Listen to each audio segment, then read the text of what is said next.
पहला पाठ राजाओं का दूसरा ग्रंथ, अध्याय 5, पद संख्या 1 से 15।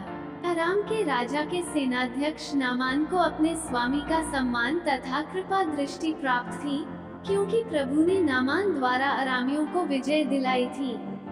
वह महान योद्धा था, किंतु वह कोढ़ी था। अरामी छापामार किसी समय इस्राएल के देश से एक कन्या को उठा कर ले आए थे और वह नामान की पत्नी की दासी बन गई थी। उसने अपनी स्वामिनी से कहा, ओह, यदि मेरे स्वामी समारिया में रहने वाले नबी से मिलने जाते तो वो उन्हें कोढ़ से मुक्त कर देते।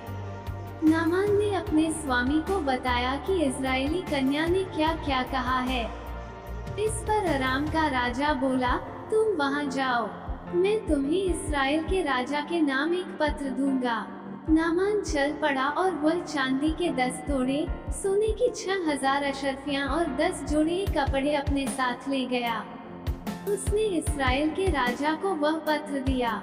उसमें ये लिखा था, मैं इस पत्र के साथ अपने सेवक नामान को आपके पास भेजता हूँ, जिससे आप उसे कोढ़ से मुक्त कर दें।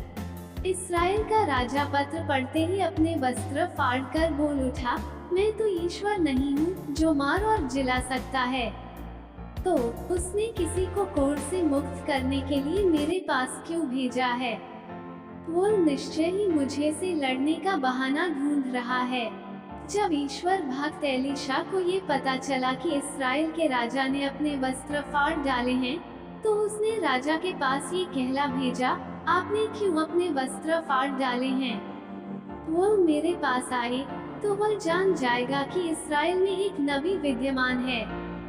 इसलिए नामान अपने घोड़ों और रथों के साथ आकर एलीशा के घर के द्वार पर खड़ा हो गया। एलीशा ने उसे यह संदेश कहला भेजा, आप जाकर यरदन नदी में 7 बार स्नान कीजिए, आपका शरीर स्वच्छ हो जाएगा और आप शुद्ध हो जाएंगे।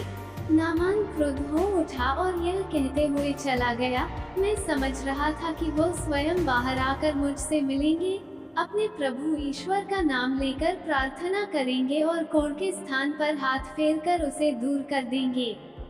क्या दमिश्क की अबाना और फरफर नामक नदियों का जल इस्राएल के सब जलाशयों से बढ़कर नहीं है? क्या मैं उनमें स्नान कर शुद्ध नहीं हो सकता था?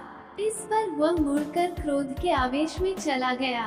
उसके सेवक उसके पास आए और यह कहकर उसे समझाने लगे, पिता, यदि नबी ने आपको कोई कठिन कार्य करने को कहा होता तो आप उसे अवश्य करते। जब उन्होंने इतना ही कहा, स्नान कीजिए और आप शुद्ध हो जाएंगे, तो आपको ऐसा अवश्य करना चाहिए।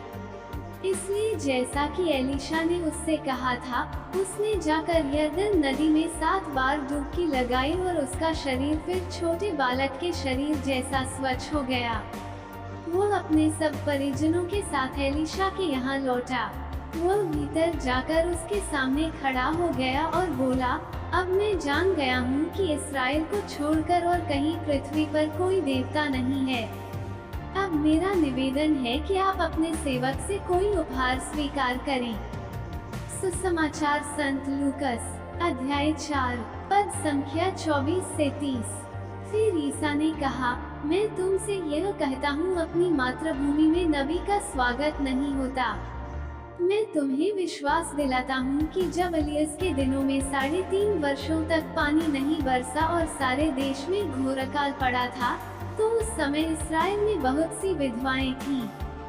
फिर भी एलियस उनमें किसी के पास नहीं भेजा गया, वह सिदोन के सरेप्ता की एक विधवा के पास ही भेजा गया था। और नबी एलिसेस के दिनों में इस्राएल में बहुत से कोढ़ी थे, फिर भी उनमें कोई नहीं, बल्कि सीरी नाम नहीं निरोग किया गया था। ये सुनकर सभागृह के सब लोग बहुत क्रुद्ध हो गए। वे उठ खड़े हुए और उन्होंने ईसा को नगर से बाहर निकाल दिया।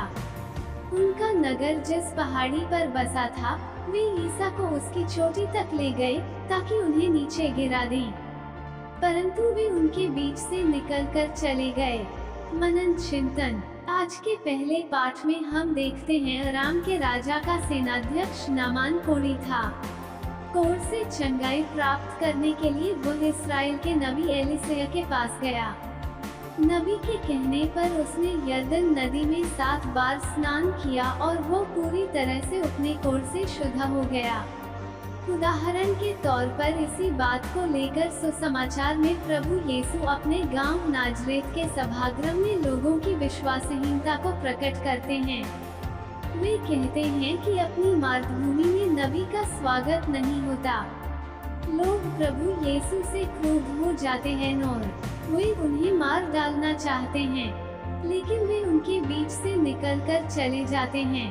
नाज़रत के लोग यूसुफ नामक बड़ाई के पुत्र यीशु को एक साधारण व्यक्ति मानते थे। उनकी विश्वासहीनता के कारण वे यीशु के चमत्कारों का अनुभव नहीं कर पाते हैं। हमारे ईश्वर साधारण लोगों के बीच में रहते हैं और अचंभे के कार्य करते हैं, लेकिन कई लोग उनकी महानता को पहचान नहीं पाते हैं। हम हमेशा हमारे चारों ओर ईश्वर के चमत्कारों का अनुभव करने के लिए अपने हृदय तथा अपनी आँखों को खोल दें। आमीन।